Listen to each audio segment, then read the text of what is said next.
우리 오늘 함께 볼 말씀은 누가복음 24장 50에서 53절까지의 말씀입니다. 누가복음 24장 50에서 53절까지의 말씀입니다. 앞에 보시면서 같이 함께 봉독하겠습니다. 그리고 예수께서는 그들을 밖으로 베다니까지 데리고 가서 손을 들어 그들을 축복하셨다. 예수께서는 그들을 축복하시는 가운데 그들에게서 떠나 하늘로 올라가셨다. 그들은 예수께 경배하고 크게 기뻐하면서 예루살렘으로 돌아가서 하나님을 찬양하면서 날마다 성전에서 지냈다. 아멘. 우리 오늘은 곱하기 1이라는 제목으로 함께 말씀을 나눠보려고 합니다. 오늘 제목을 보면 알 수 있겠지만 오늘은 수학을 가지고 함께 말씀을 나눠보려고 해요. 은우랑 시우는 곱하기가 뭔지 알아요? 은하, 시우는 알아요? 시우도 알아요? 아마 이게 네, 조금밖에 몰라요? 오늘 크게 시키지 않을 거니까 걱정하지 않아도 돼요. 아마 우린 곱하기를 처음에 그래서 오늘 곱하기 1이니까 또 괜찮을 거예요. 아마 우리는 그 곱하기라는 거를 구구단을 통해서 아마 제일 먼저 배웠지 않을까 싶어요.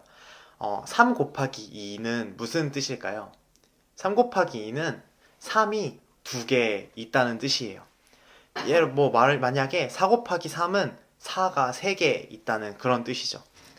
그런데 우리가 구구단을 외우다 보면 신기한 점이 있어요. 구구단은 이상하게 곱하기 1부터 시작해요.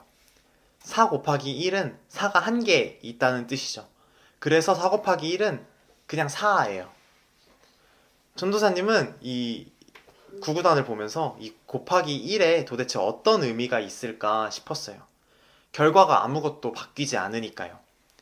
곱하기 1은 도대체 어떤 역할을 위해서 존재하는 것일까 그런 의문이 든 거였죠.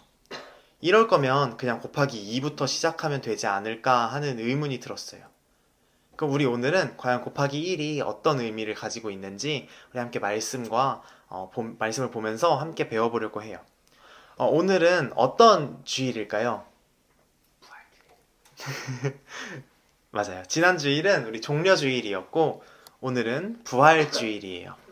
물론 예수님이 부활하신 장면은 아니지만 이렇게 예수님이 부활하셔서 제자들과 말씀을 나누는 그림을 전도사님이 가져와 봤어요.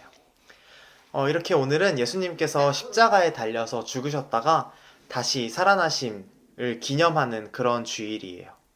되게 기쁜 날인 거죠. 이런 여러 기독교권 국가에서는 이 부활절을 성탄절만큼이나 아니 어쩌면 훨씬 크게 기뻐하기도 해요. 그리고 이렇게 부활을 기뻐하는 사람들은 지금뿐만이 아니라 옛날에도 있었어요. 예수님이 부활하셨을 당시 말이에요. 어쩌면 그 사람들은 지금 우리보다 더 기뻤을 수도 있을 거예요. 오늘 우리가 읽었던 말씀에 등장하는 사람들이 바로 그렇게 부활의 기쁨을 누리던 사람들이죠. 오늘 읽은 누가복음에 등장하는 장면은 예수님이 부활하신 바로 다음에, 바로 직후에 있었던 일이에요. 사람들은 말씀에서처럼 예수님이 부활하신 것이 너무 기뻐서 하나님을 찬양했어요. 그런데 여기에서 전도사님은 우리가 한 가지를 짚고 넘어가면 좋겠어요. 이렇게 예수님이 죽으셨다가 부활하신 것은 알겠는데 애초에 예수님은 왜 죽으셨고 왜 부활하신 것일까요? 누가복음 24장 46절에서 47절에 그 대답이 나와 있어요. 우리 함께 읽어볼까요? 그들에게 말씀하셨다. 이렇게 기록되어 있다. 곧 그리스도는 고난을 겪으시고 사흘째 되는 날에 죽은 사람들 가운데서 살아나실 것이며 그의 이름으로 죄 사함을 받게 하는 회개가 모든 민족에게 전파될 것이다 하였다. 예루살렘에서부터 시작하여 너희는 이 일의 증인이다. 아멘. 우리 48절까지 읽었네요. 어쨌든 이 48절에 그 대답이 나와 있어요. 맞아요. 예수님이 죽으신 것은 우리의 죄를 위해서였어요.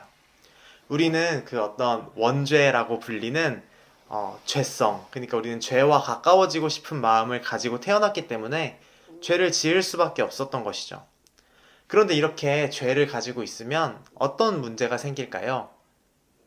네, 맞아요. 우리는 죄를 가지고 있으면 하나님과 가까워질 수 없어요.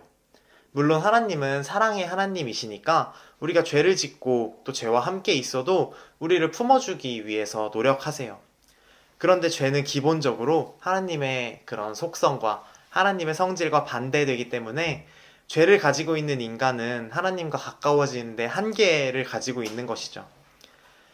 그리고 예수님께서는 이렇게 하나님과 사람들과의 사이에 거리를 좁힐 수 없게 만드는 그 죄를 모두 짊어지시고 십자가에 죽으신 거예요. 우리 모두의 죄를 대신해서 말이에요. 게다가 거기에서 멈추신 것이 아니라 예수님은 다시 부활하셨어요.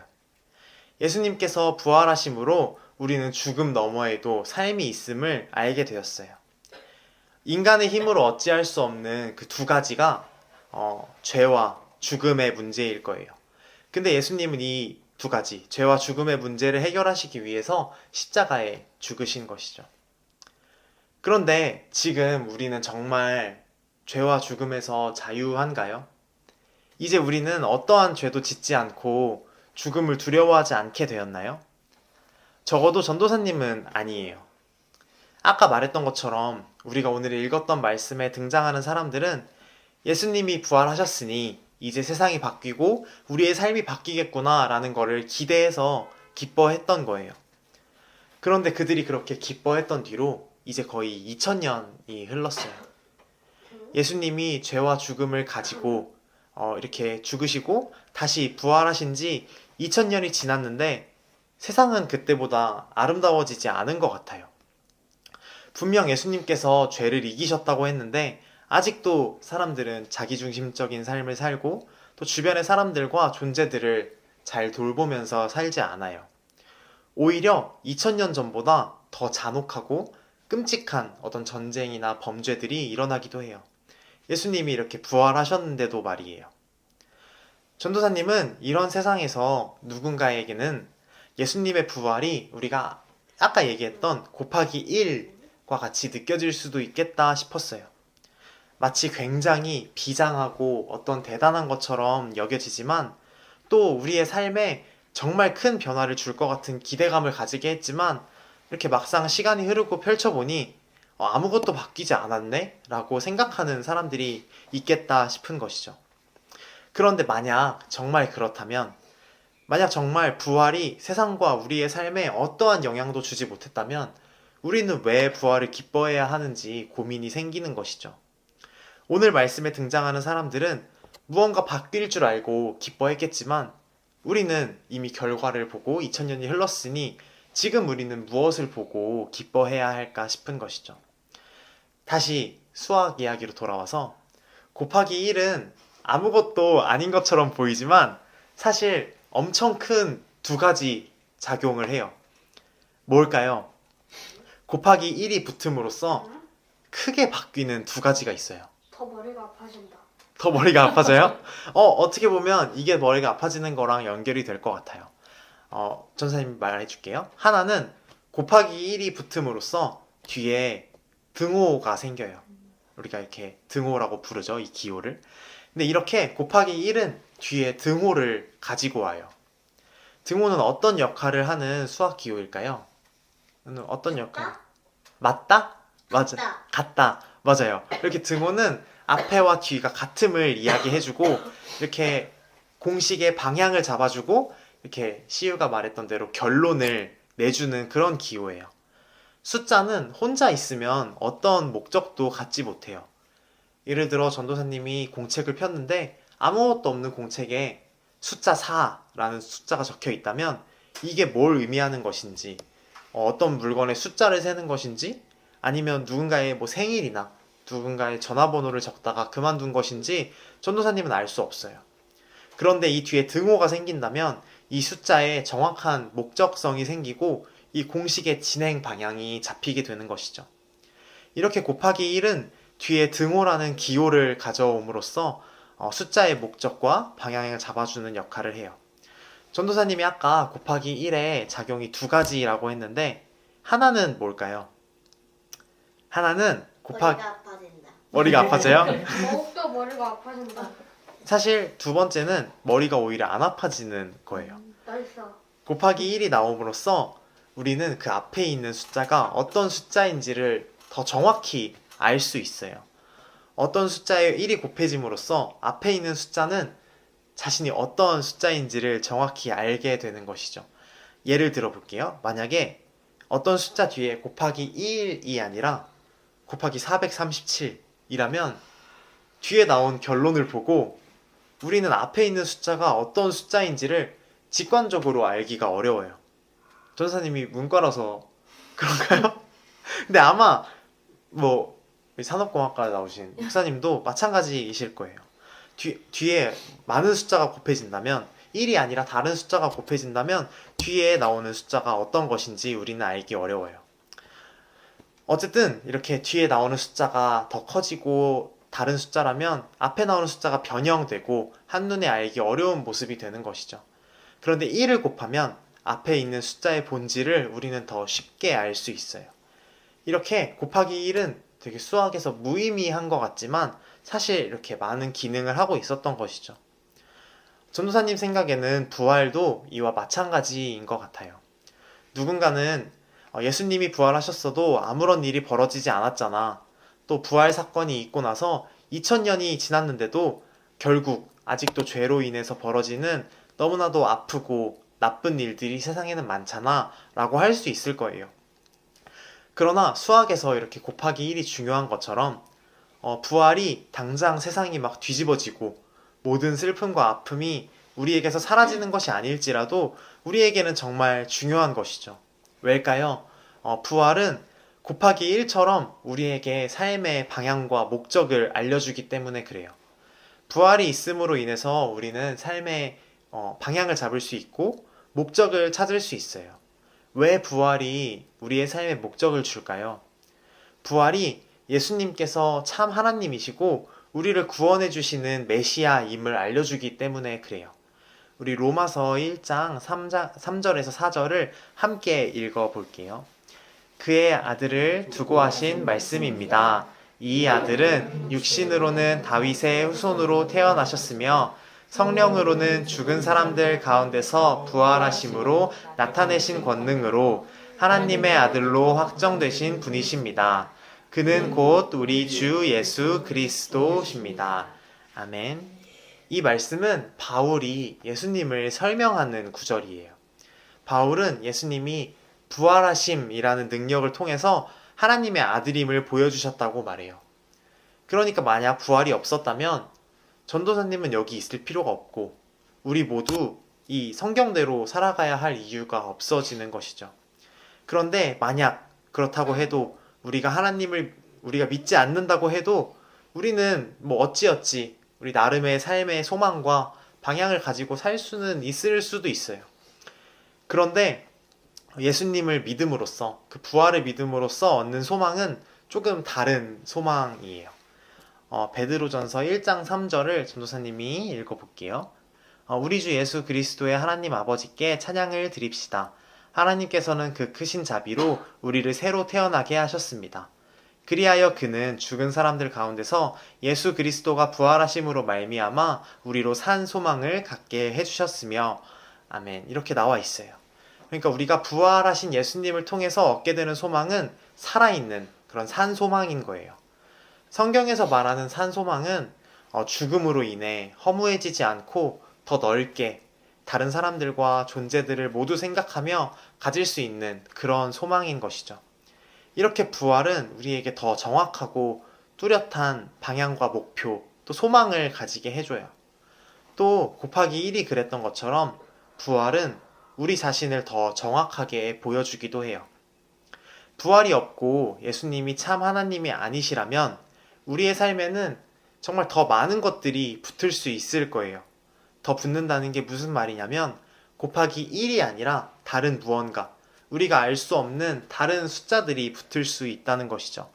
아까 전도사님이 곱하기 437이라고 했는데 이런 437 같은 숫자가 붙을 수 있을 거예요. 그런데 이것들은 우리를 온전히 설명할 수 없게 만들어요. 우리가 우리의 모습을 정확히 볼 수 없게 만드는 것이죠. 아마 욕심이나 열등감 같은 우리에게 좋지 않은 감정들이 붙을 수 있을 거예요. 그런데 부활은 반대로 우리에게 있는 그대로를 보여주어요. 너는 지금 이런 숫자야. 너는 지금 이런 모습이야. 라고 정확하게 우리의 본질을 알려주는 것이죠. 우리는 그래서 부활을 기뻐하고 감사할 수 있는 거예요. 그리고 이렇게 한 번 우리의 삶에 추가된 곱하기 1 같은 이 부활은 쉽게 없어지지 않아요. 이렇게 2000년이 지나고 또 혹여 더 많은 시간이 지난다고 해도, 그리고 그 시간 동안 누군가는 아무런 일도 일어나지 않는 것 같다고 해도 사실은 그렇지 않아요. 우리처럼 부활을 통해 삶의 목적과 방향을 찾아가고 자신의 본질을 알아가는 사람들이 이미 생겨버렸으니까요. 디모데후서 2장 18절을 함께 읽어보겠습니다. 그들은 진리에서 멀리 떠나버렸고 부활은 이미 지나갔다고 말하면서 사람들의 믿음을 뒤엎습니다. 이렇게 디모데후서 2장 18절을 보면 어떤 사람들은 부활이라는 사건은 이미 끝났고 지나간 일이라고 말하고 하기도 하나 봐요. 물론 예수님께서 부활하신 그 사건 자체는 이 오래된 지구의 시간 중에 단 하루 있었던 일이에요. 그러나 이렇게 부활을 믿고 따르면서 부활을 기념하는 사람들이 아직도 남아있기 때문에 부활은 끝나지 않고 계속 일어나는 사건인 것이죠.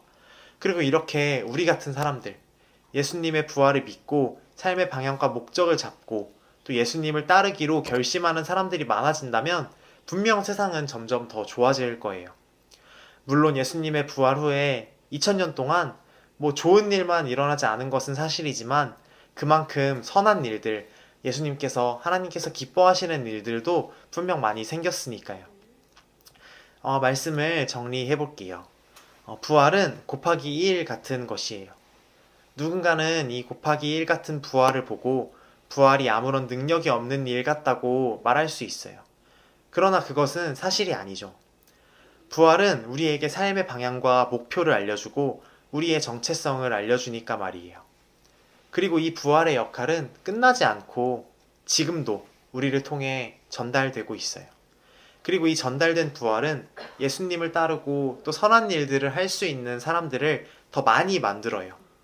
그리고 또 그 사람들로 하여금 다시 세상은 더 아름다워지는 그런 순환이 일어나는 것이죠.